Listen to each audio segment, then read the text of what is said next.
আসসালামু আলাইকুম এভরিওয়ান, আমার এই ছোট্ট চ্যানেলে আপনাদের সবাইকে স্বাগতম। আজ আমরা কিছু সংক্ষিপ্ত প্রশ্নের উত্তর জানব। প্লিজ দয়া করে ভিডিওটি স্কিপ না করে পুরো ভিডিওটি দেখতে থাকুন। প্রশ্ন 9, হৃৎপিণ্ডের কাজ কি? রক্ত চলাচলে সাহায্য করা। প্রশ্ন 10, শিরা কি? উত্তর, যে নালী দ্বারা বিশুদ্ধ রক্ত চলাচল করে। প্রশ্ন 11, মানবদেহের পাকস্থলীর কাজ কি? উত্তর, হজম ক্রিয়া সাহায্য করা।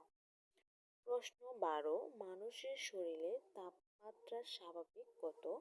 উত্তর, মানুষের স্বাভাবিক তাপমাত্রা 98.4 ডিগ্রি ফারেনহাইট। প্রশ্ন 13, চুল এবং নখ কাটলে আমাদের ব্যথা পাই না কেন? উত্তর, চুল এবং নখ স্নায়ু দ্বারা আমাদের শরীরের সাথে যুক্ত হয় বলে। প্রশ্ন 14, একজন মানুষের শরীরে স্বাভাবিক অবস্থান কি পরিমাণ রক্ত থাকে? উত্তর, প্রায় 5 লিটার থেকে 6 লিটার পর্যন্ত। আজ এই পর্যন্তই। আমার এই ভিডিওটি ভালো লেগে থাকলে অবশ্যই পরবর্তী ভিডিও পাওয়ার প্রত্যাশা আমার এই চ্যানেলটি সাবস্ক্রাইব করে পাশে থাকবেন। ধন্যবাদ।